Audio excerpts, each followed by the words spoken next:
Bendiciones, le damos gracias al Señor por la oportunidad. Permítame entonces conectarme para hacer la presentación de algo importante aquí. Si pueden ver la presentación, aquí vamos a estar hablando de Mateo 26 6 al 13 y vamos a estar tocando en esta parte de este capítulo de Mateo que relata el complot para lo que se llama para aprender a Jesús. Pero vamos a ser específicos, vamos a estar concentrados en los versículos 6 al 13 y vamos a dar una lectura, luego vamos a dar una introducción y vamos a dar también y hacer unas observaciones, como también hacer un análisis de las mismas y una aplicación. Esperamos que el tiempo que estemos aquí pueda ser de edificación, de tal forma que cada una de ustedes y de los que puedan compartir con nosotros pueda de esa misma forma ayudarnos a nosotros a entender qué es lo que el evangelista Mateo quiere transmitir. Vuelvo y repito, vamos a hacer Mm. lectura. No sé si tienen la Biblia a la mano. Manabetti, ¿podría hacer lectura si tiene Biblia a Sí, la mano? De sí, cómo no. Mateo 26, versículos 6 al 13, por favor.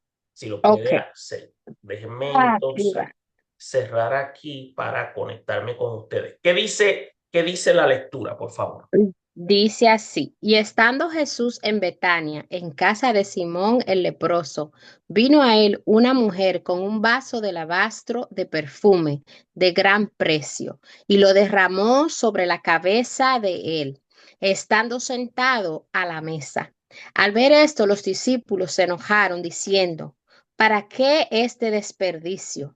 ¿Por qué? Porque esto podría haberse vendido de gran precio y haberse dado a los pobres. Y entendiéndolo Jesús les dijo, ¿por qué molestáis a esta mujer? Pues ha hecho conmigo una buena obra. Porque siempre tendréis pobres con vosotros, pero a mí no siempre me tendréis. Porque al derramar este perfume sobre mi cuerpo, lo ha hecho a fin de prepararme para la sepultura.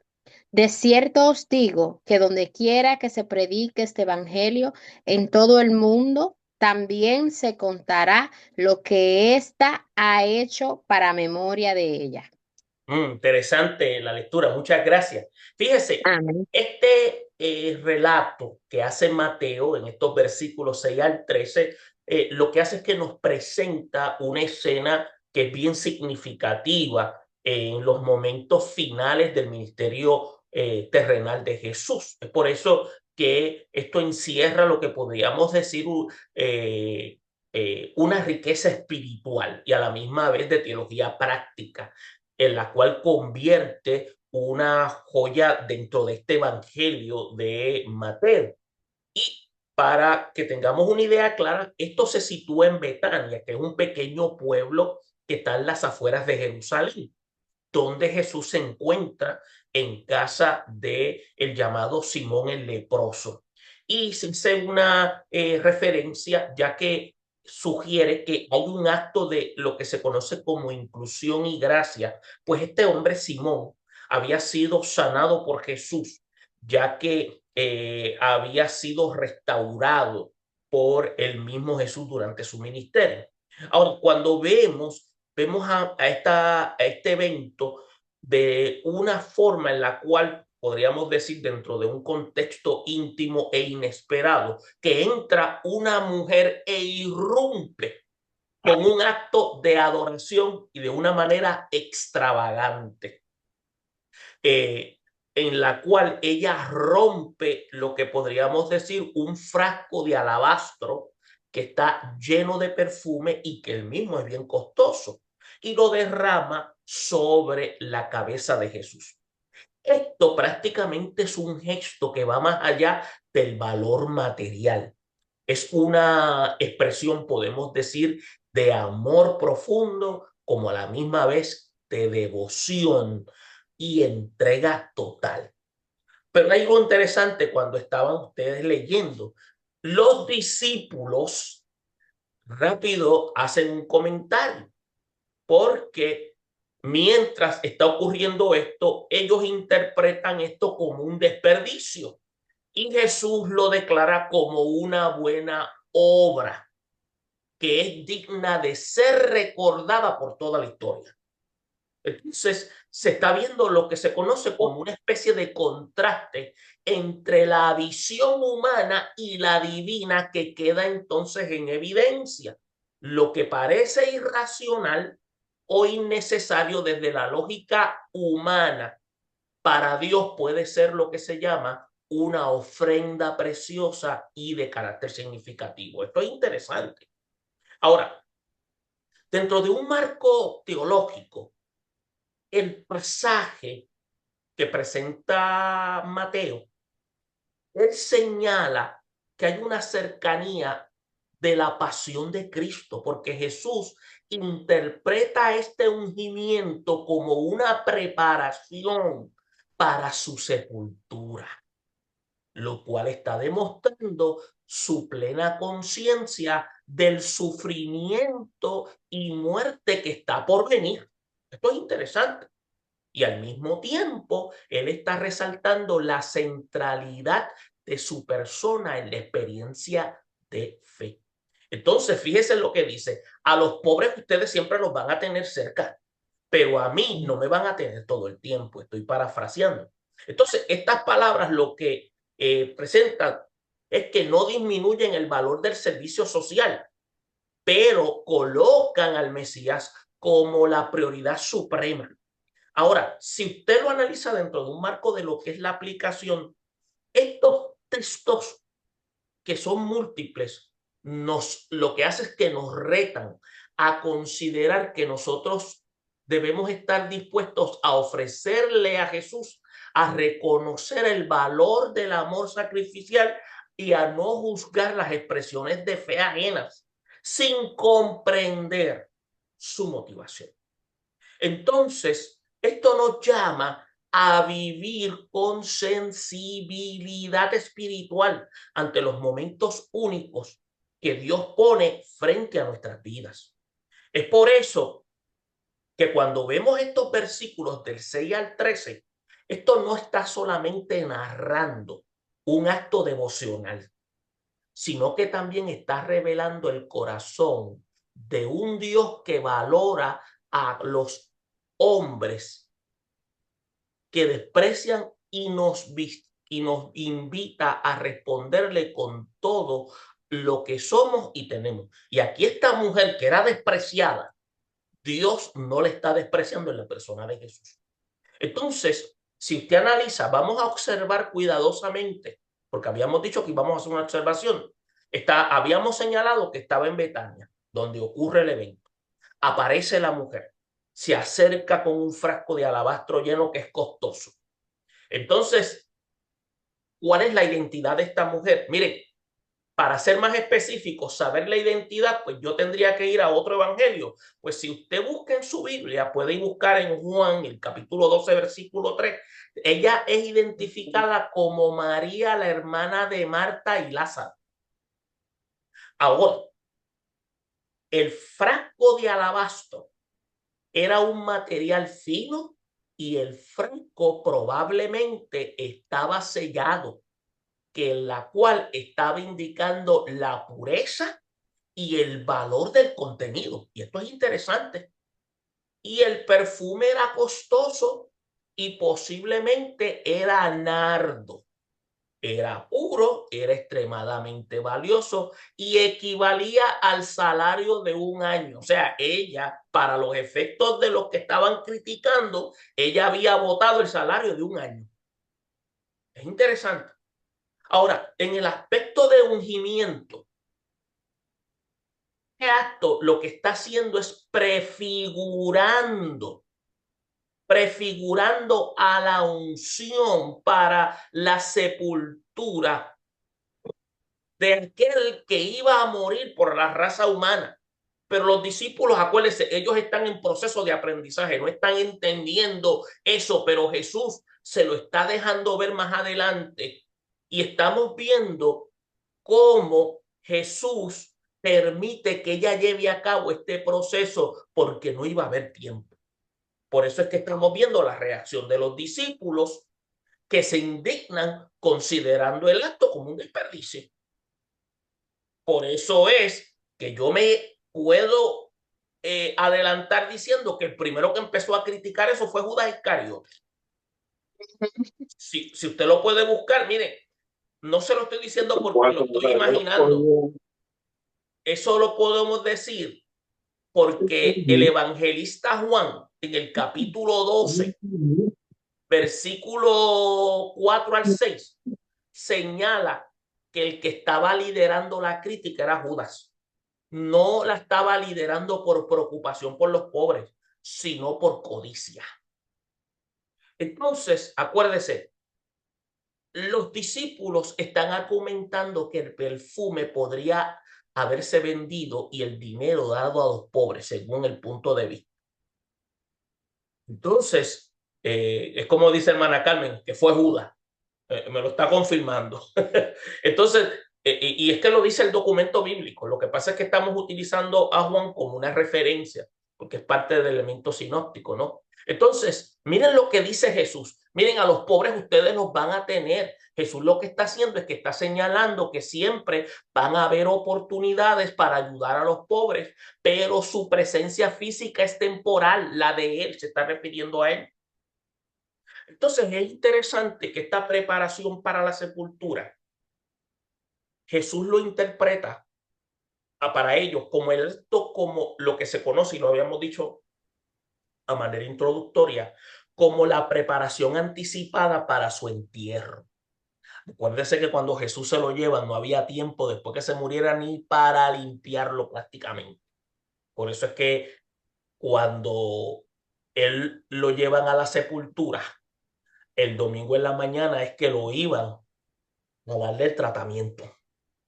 Pero cuando van ya no estaba porque ya había resucitado, ya habían pasado esas 72 horas. Entonces esto es importante.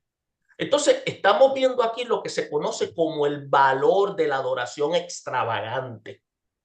Miren, la acción de la mujer, lo que está mostrando aquí, que el amor genuino hacia Cristo no escatima el costo. Miren, déjeme decirle algo. Aquí Jesús no estaba mirando si el perfume era costoso.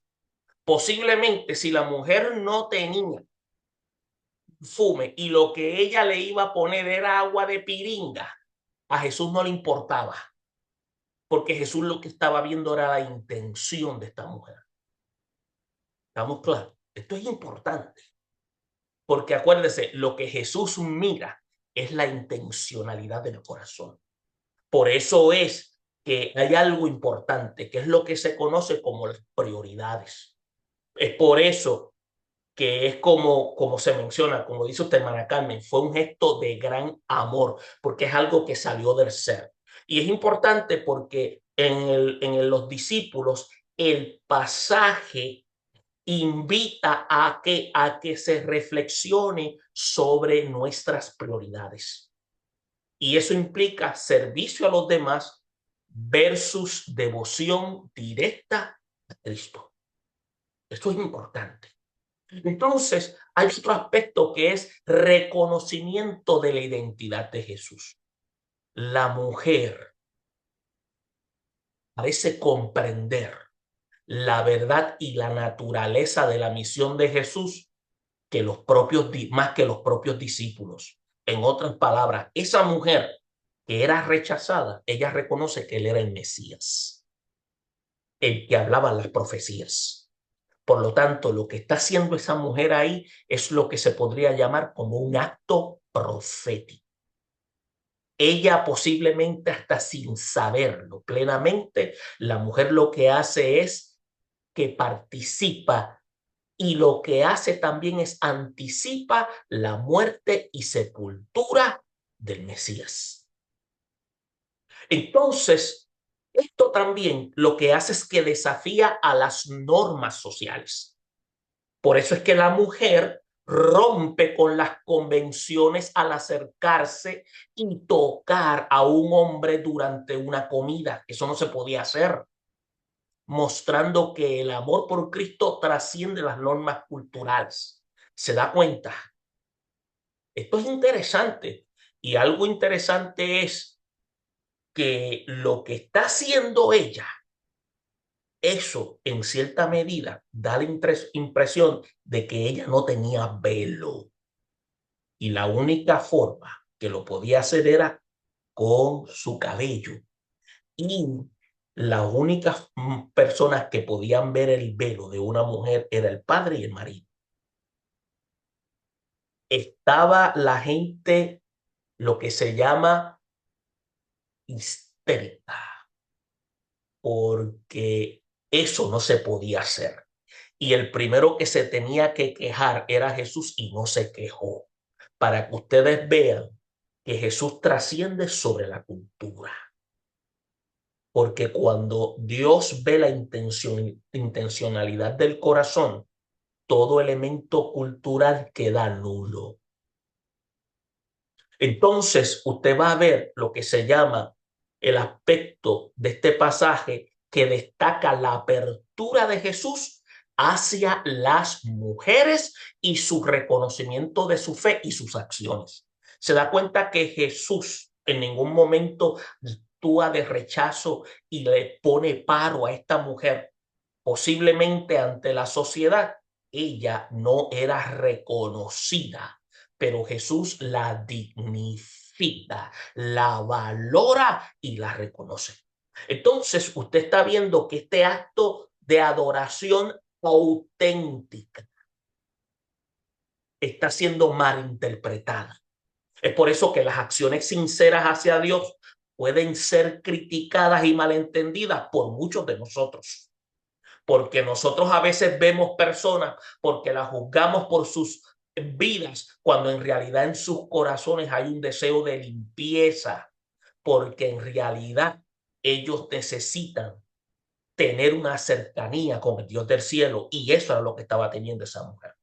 Es por eso que Jesús, como ungido, la unción que él tiene antes de recibir ese perfume de alabastro, reafirma que el ungido, que es significado literal de Mesías o Cristo, indica la autoridad que él tiene. Es por eso que la unción es la autoridad y soberanía de aceptar sin rechazar. Es por eso que este evento ocurre en la víspera de la pasión, preparando el escenario para los eventos subsiguientes. Jesús en ningún momento le dijo, aléjate de mi mujer. Al contrario, la dejó que se desahogara.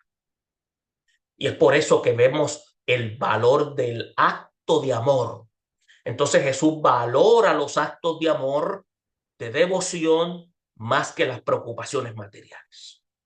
Esta mujer se entregó y hizo lo que se llama una ofrenda de amor. Hubo lo que se llama aquí una libación. Entonces, vemos en la omnisciencia de Jesús un conocimiento de su inminente muerte y sepultura.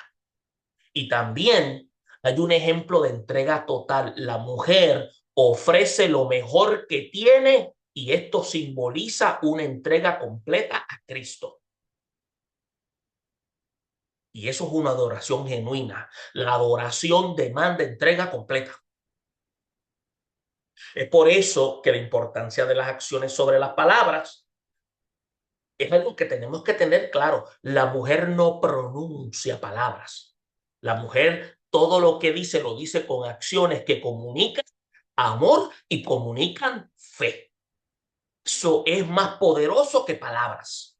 Es por eso que Jesús, como digno de honor supremo, es por eso que vemos cómo el acto subraya la dignidad y el valor supremo de él, y vemos como el merecedor de lo mejor que ella actúa es lo que ella puede ofrecer. Esto es lo que te voy a dar. Lo que yo tengo de 1 año, yo te lo voy a dar a ti, porque tú te lo mereces.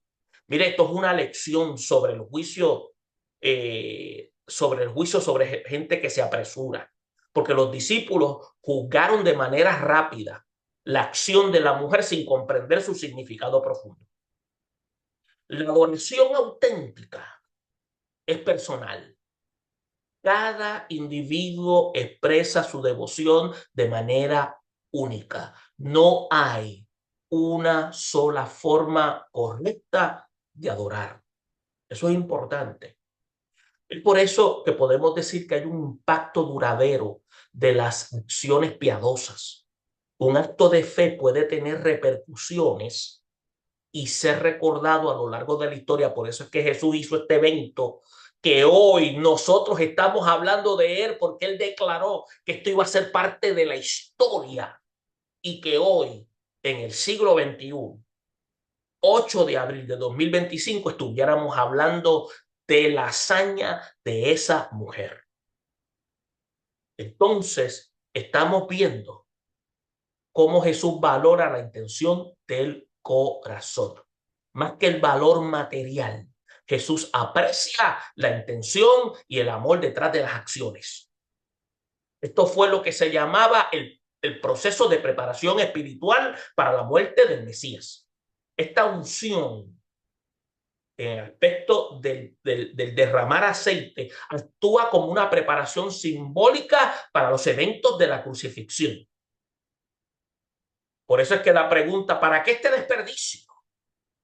Mira, en el contexto, los discípulos ven el acto como una mala inversión, pensando en términos prácticos y no espirituales. Y eso nos pasa a muchos de nosotros. Somos dados a ser muy apresurados en hacer análisis, pero no analizamos en términos espirituales. Pero si lo evaluamos en términos espirituales, vamos a ver que a veces incluso los creyentes pueden no comprender un acto de devoción genuina. Y eso nos pasa mucho a nosotros. La pregunta es, ¿nosotros criticamos lo que no entendemos en la adoración de otros? ¿Somos rápidos para juzgar? Yo diría que la respuesta es que sí.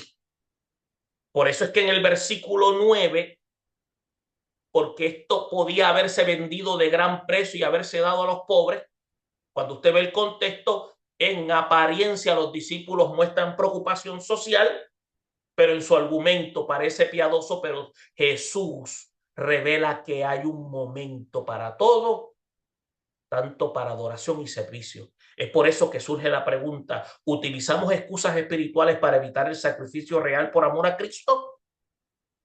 ¿Se da cuenta?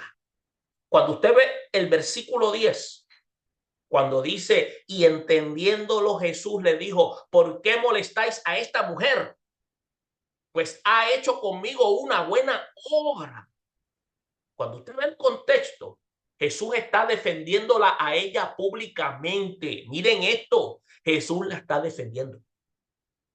Cuando usted ve, Jesús reconoce la adoración sincera y le eleva como ejemplo. Ahora tenemos que hacernos una pregunta. ¿Apoyamos y defendemos los actos sinceros de fe, especialmente cuando otros nos critican? Eso tenemos que preguntarnos nosotros. Y como diría Pablo, yo soy el primero que debería hacerme la pregunta, porque posiblemente creo que critico más de lo que debería estar apoyando. Entonces, mira el versículo 11, porque siempre tendréis pobres con vosotros, pero a mí no siempre me van a atender. Cuando usted ve el contexto, Jesús alude a su inminente muerte. Cuando usted analiza eso, tenemos que darnos cuenta que hay momentos únicos que requieren respuestas únicas. Jesús debe ser el centro antes que todo. Es por eso que cuando tenemos que aplicar eso, tenemos que preguntarnos, ¿estamos tan ocupados en lo urgente que descuidamos lo eterno? Esa es la pregunta que deberíamos hacernos. Cuando vamos al versículo 12, ¿por qué al derramar este perfume sobre mi cuerpo lo he hecho a fin de prepararme para la sepultura? Mira el contexto. La mujer, sin saberlo plenamente, ella está participando en el anuncio profético de la pasión. Y si usted lo analiza, este acto tiene un valor profético y escatológico. Apunta al más allá. Es parte del plan divino. Lo que debemos preguntarnos es, ¿somos sensibles a los momentos en los que Dios nos usa para algo más grande de lo que entendemos? Eso es lo que deberíamos preguntarnos. Entonces, mire lo que el versículo 13 señala. Mire lo que dijo Jesús. De cierto os digo que donde quiera que se predique este evangelio en todo el mundo, también se contará lo que ésta ha hecho para memoria de ella. Si usted analiza el contexto de esto, Jesús da valor eterno a un acto temporal. Lo que ella hizo fue un acto genuino. Es por eso que cuando usted lo analiza dentro del marco teológico, se da cuenta que el amor y la fe son recordados por Dios más allá del tiempo. Y por eso tenemos que preguntarnos qué legado espiritual estamos dejando con nuestros actos. Eso es lo que deberíamos preguntarnos. Mire, hermano, los versículos 6 al 13 no es simplemente la historia de una mujer que ungió a Jesús con perfume costoso. Es en esencia una revelación poderosa del corazón del discipulado, de la adoración genuina y del reconocimiento del verdadero valor de Cristo. Es por eso que la escena lo que hace es que nos confronta con la diferencia entre religiosidad calculadora y una fe apasionada, entre un servicio rutinario y una entrega desbordante. Es por eso que desde una perspectiva teológica, el texto que presenta Mateo subraya puntos claves. El primero, destaca la preeminencia de Cristo. Jesús no rechaza el acto de la mujer en ningún momento, sino que lo exalta como una acción digna de memoria eterna. Él es digno de lo mejor que podemos ofrecer, e incluso cuando otros no lo entienden. Y esto debe recordarnos que la verdadera adoración está centrada en Cristo, no en apariencias y estructuras o juicios humanos. El otro aspecto, el segundo, el profético de la mujer anticipa la muerte redentora de Jesús. Es como decir que ella había preparado su cuerpo para la sepultura y Jesús conecta este ejemplo con su sacrificio inminente. Es por eso que la unción se convierte en un símbolo del evangelio mismo. Amor, entrega y redención. Esta dimensión lo que hace es que apunta al ministerio pascual en el cual Jesús se ofrece de manera voluntaria por toda la humanidad. Y tercer aspecto, el contraste entre los discípulos, especialmente de Judas, como lo mencionaba Juan en el capítulo 12, y la mujer ilustra el corazón del hombre. Puede estar lejos de Dios aún en medio de un ministerio. Nosotros podemos estar en un ministerio y estar desconectados de Dios. Mientras uno critica y calcula, otro se entrega sin reservas. Y esto nos desafía a examinar nuestras motivaciones. La pregunta es, ¿buscamos a Jesús por conveniencia, por apariencia o por amor sincero? El pasaje tiene una resonancia pastoral y práctica. Nos enseña que ningún acto de amor hacia Cristo es insignificante y que Dios no mide el valor de nuestras acciones por el costo material, sino por la intención del corazón.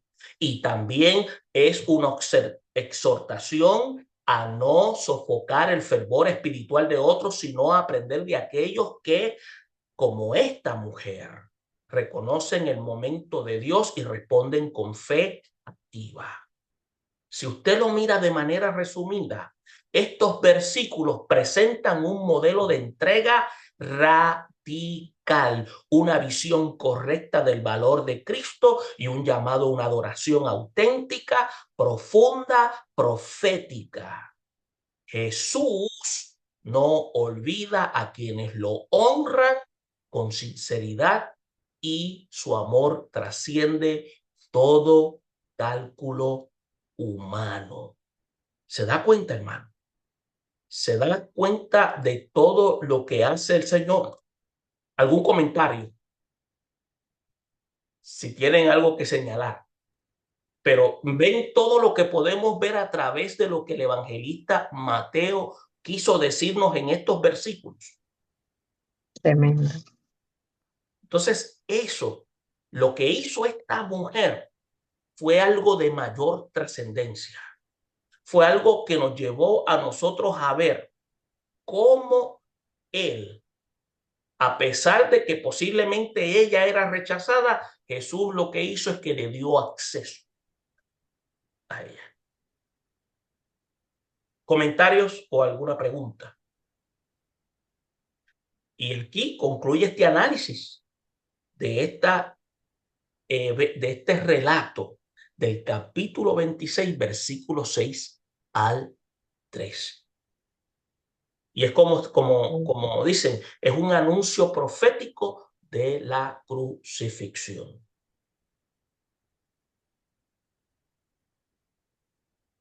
Me dicen que hablemos otra vez del cabello. ¿De qué quieren que hablemos? Acuérdense que en el contexto cultural judío, las mujeres no podían tener el cabello suelto, tenían que cubrirse, porque era parte del elemento cultural. Solamente el esposo o el padre podía verla sin el velo.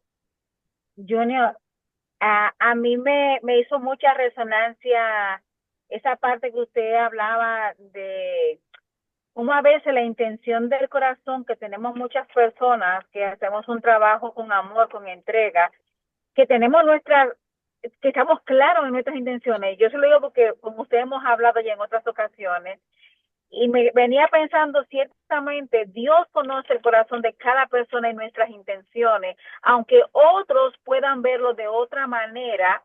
Ahí es donde yo me preguntaba, entonces, Jacqueline, si tú sabes cuáles son las verdaderas intenciones de tu corazón y lo que tú haces, lo haces verdaderamente para el Señor y que lo hacen a veces proféticamente sin darnos cuenta muchas cosas, mantenernos firmes mirando solamente a Cristo, que es a quien nosotros estamos haciendo lo que estamos haciendo, aunque seamos juzgados, condenados, que hablen lo que sean de nosotros, hemos de estar claros de que si eso es lo que el Señor nos ha dicho que haga, mantenernos firmes en eso, siempre y cuando vamos, como digo yo, que nuestras acciones van de acuerdo a lo que el Espíritu Santo se va revelando, porque podríamos quedarnos solamente en unas emociones y no mirar que, o sea, lo que Dios te está diciendo. Y en la prédica del domingo pasado nos decía cómo mirar nuestras acciones combinadas con lo que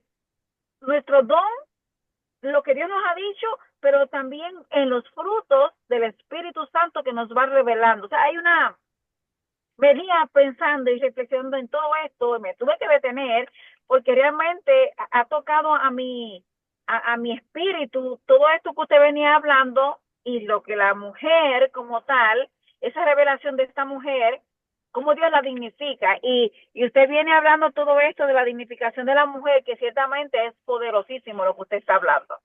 Es importante, por eso es que Jesús deja plasmado sus enseñanzas en cuanto cómo era su ministerio en la cual estaba fundado en el amor y la misericordia.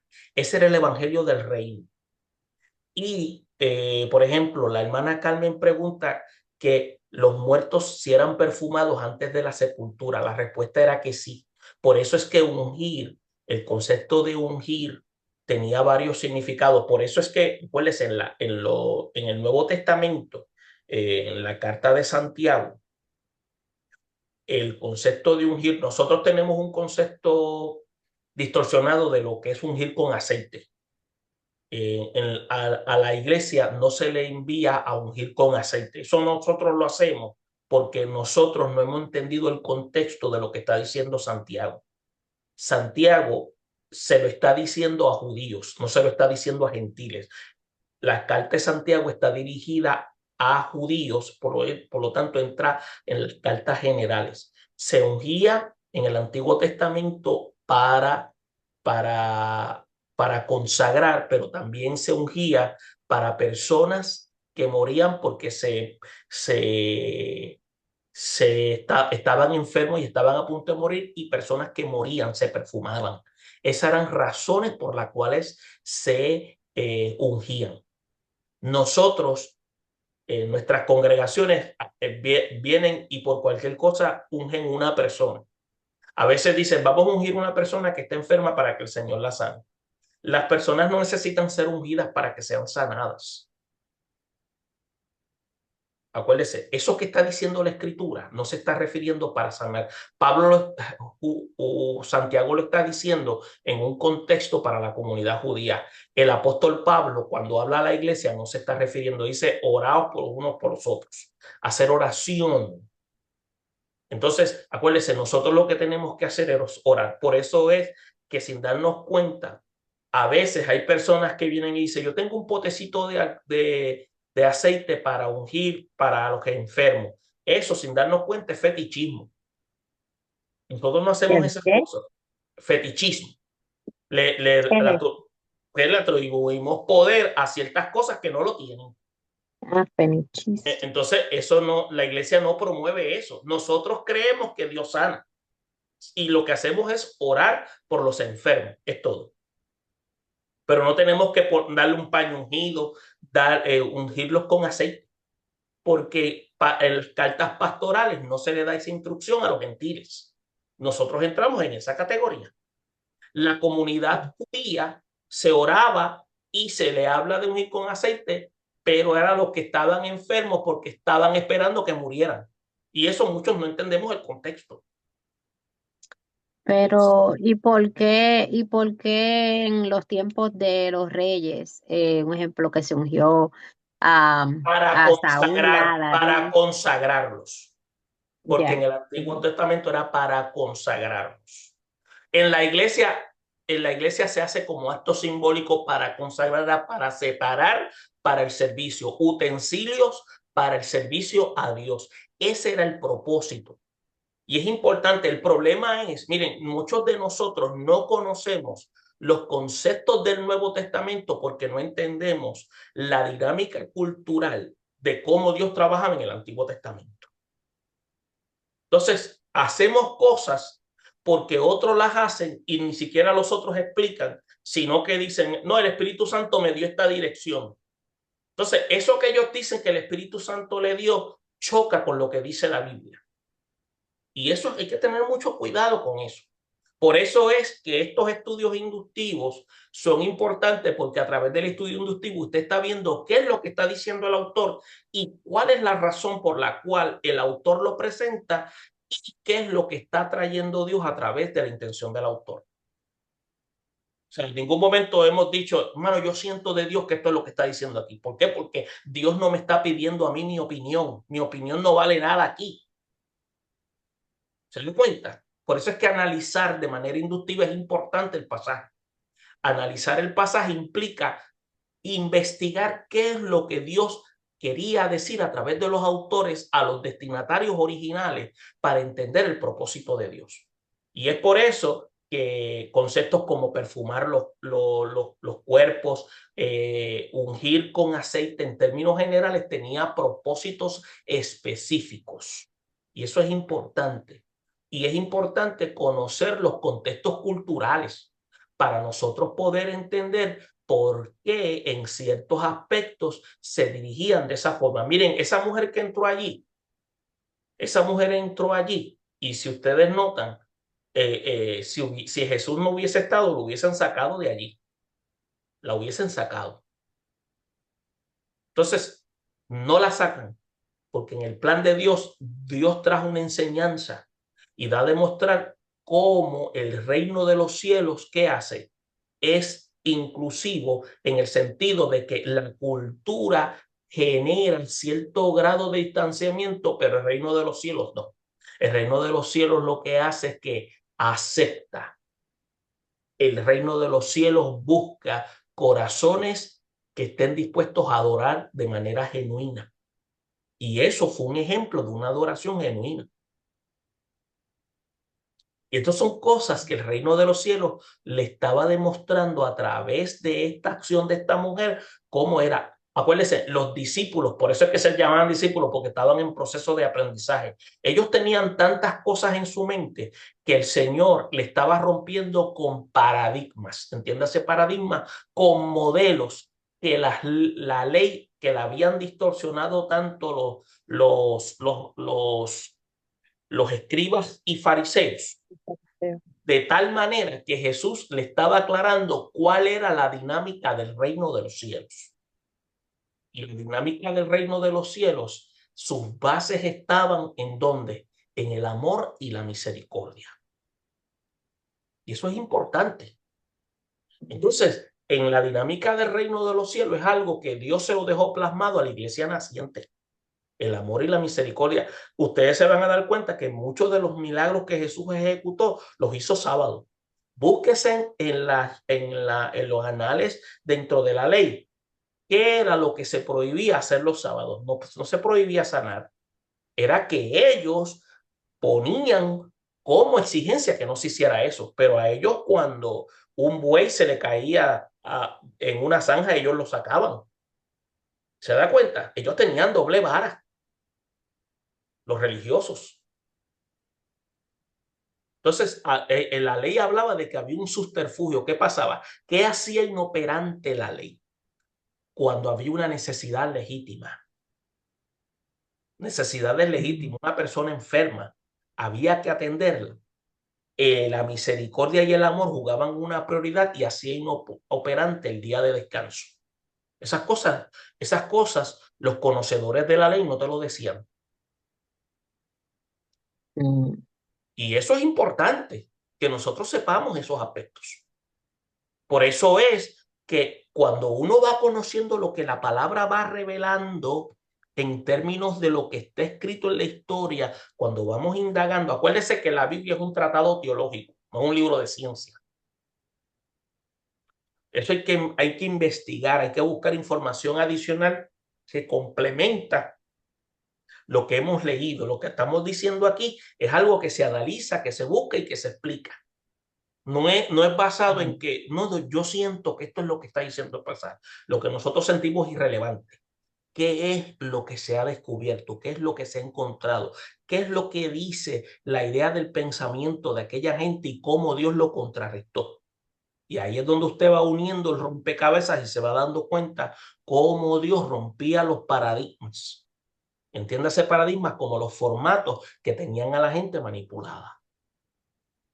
Y aquí ustedes están viendo un ejemplo de cómo Dios en todo ese momento de ese evento, ninguno se atrevió a sacarla y a pesar de que criticaron, ninguno hizo nada más que criticarla.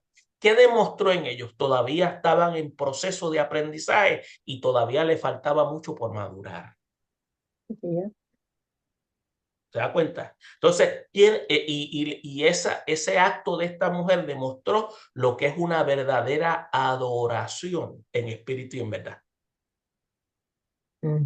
La adoración en espíritu y en verdad es una adoración que se da, que surge de la intencionalidad del corazón.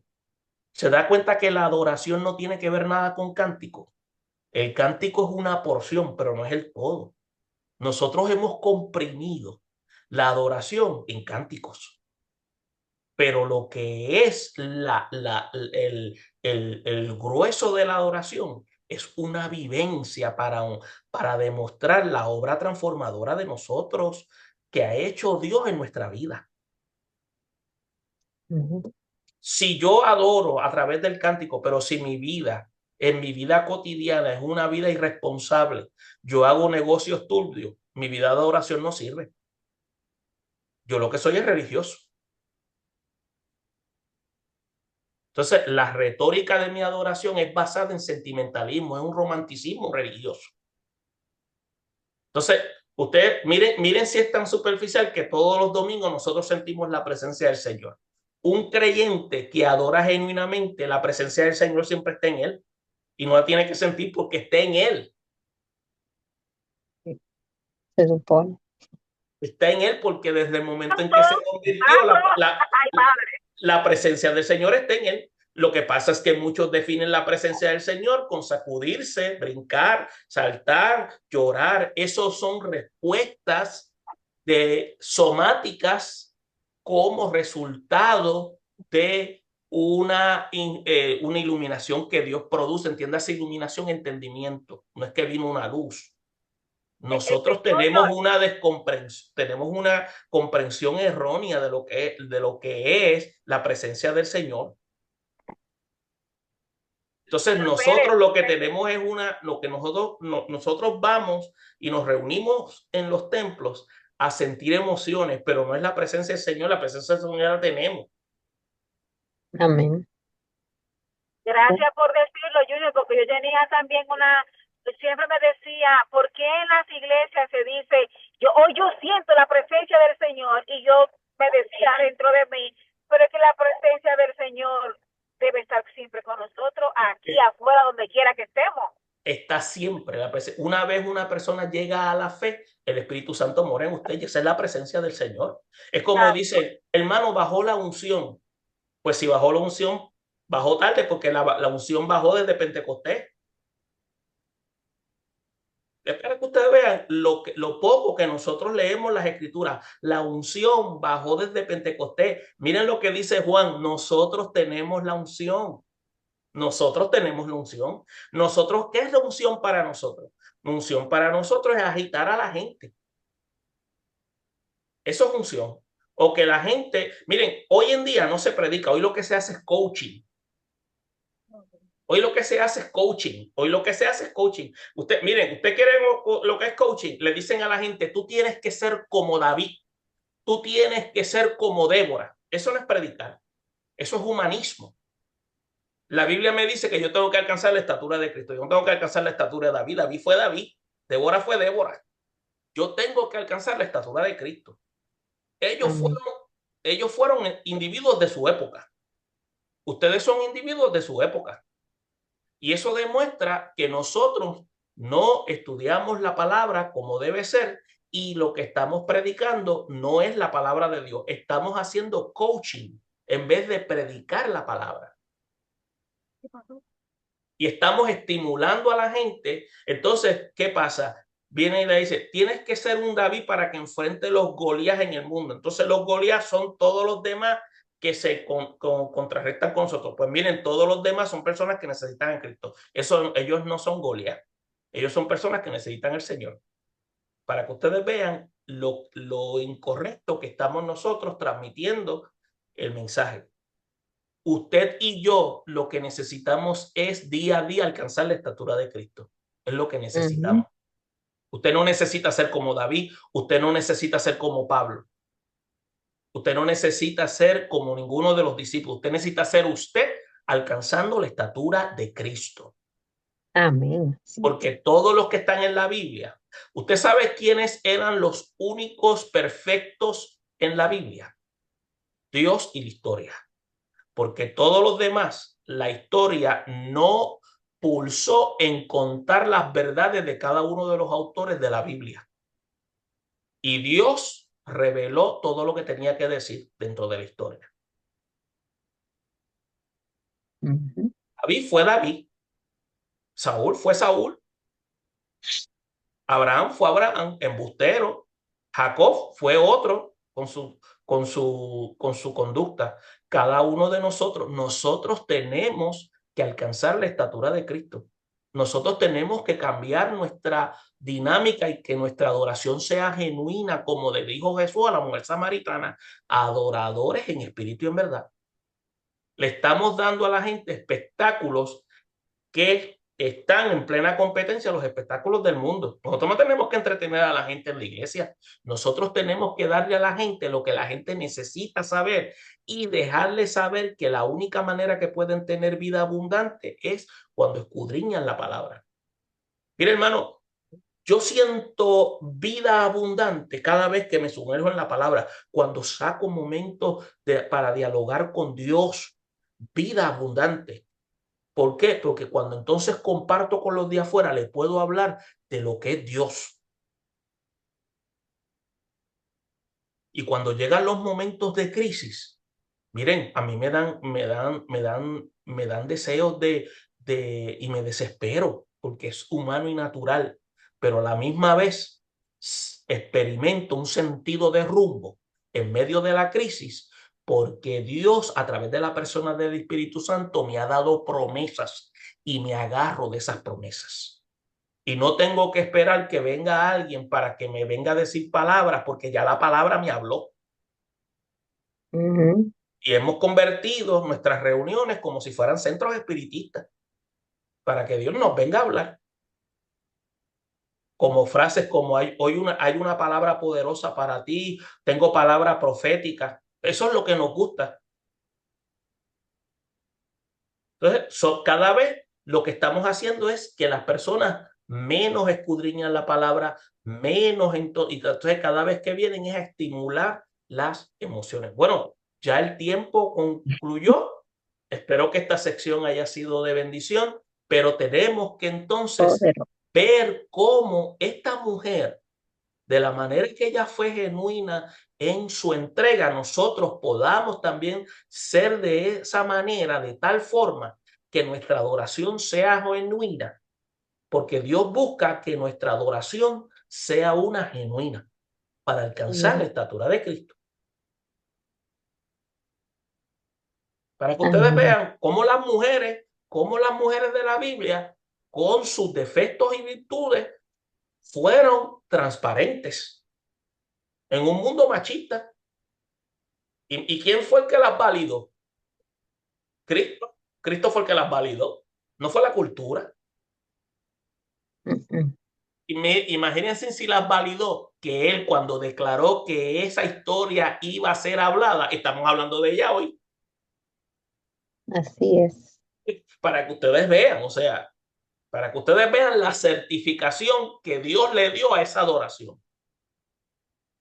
Bueno, hermana Jacqueline, yo creo que ya concluimos con esta sesión. Sí, no, ha estado poderoso y de hecho que la hermana Carmen ha estado todo el tiempo, bueno, excepto de una semana que ya no estuvo presente, pero puedo decir en resumen que de todas las clases bíblicas que hemos tenido, de la verdad bíblica con usted en la semana, para mí ha sido de impacto ver a profundidad esas verdades bíblicas de cómo Jesús ha dignificado a la mujer y el papel y el rol fundamental que ha jugado la mujer desde siempre en lo que es la misma historia de salvación, o sea, cómo Dios las ha dignificado, las ha usado de manera poderosa para que las mujeres desempeñaran un papel fundamental, valga la redundancia, en la historia de la salvación de la humanidad. Así que así yo lo puedo resumir hasta ahora de cómo se ha ido presentando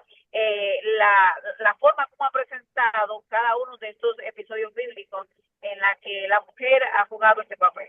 Gracias. Y eso que hemos presentado es la escritura. O sea, esto no es una idea que viene de parte de nosotros. Es la misma escritura que le ha demostrado a ustedes qué es lo que hace el Espíritu Santo jugando un rol en la vida de las mujeres. Que aunque la cultura las puede echar a un lado, en la agenda de Dios no están exoneradas. Y eso es importante. Siempre han sido importantes. Eso es bien claro. Ninguno que busca a Dios está exonerado, porque para Dios todos somos importantes y Dios nos va a ubicar en el lugar que vamos a hacer de bendición para donde Él nos ha ubicado y vamos a hacer para gloria y honra de su nombre. Amén. Amén. ¿Sí? Y claro, y va a ser incomodidad para aquellos, pero para gloria de su nombre vamos a estar ahí para ser agentes de cambio. Amén. Bueno, Amén. Jackie, Bueno, ya gracias una vez más, Junior Pérez, por las enseñanzas Pues, del día de hoy. La Fundación de Mujer a Mujer agradecidísima por esta experiencia, estos aprendizajes que tenemos a través de la palabra del Señor y que lo usa usted como canal de bendición para nosotros seguir aprendiendo, profundizando sobre las verdades bíblicas. Así que con nosotros amén. será dentro de 2 semanas que nos volveremos a encontrar. Yo le invito a Bessie y a la hermana Carmen que inviten a 2 mujeres más o a caballeros que se acerquen a estas clases que ciertamente Junior la hace con mucho amor, que se prepara para prepararnos a nosotros también y así hablar con mayor propiedad sobre estas verdades bíblicas, valga la redundancia. Así que será dentro de 2 semanas que nos encontramos de nuevo por acá. bendiciones y, Amén. no, y no, nos vemos en 2 semanas. Dios Así es, mediante. entonces Ok, pues en 2 muchas semanas gracias. nos encontramos. Bendiciones. Bendiciones a todos. Gracias.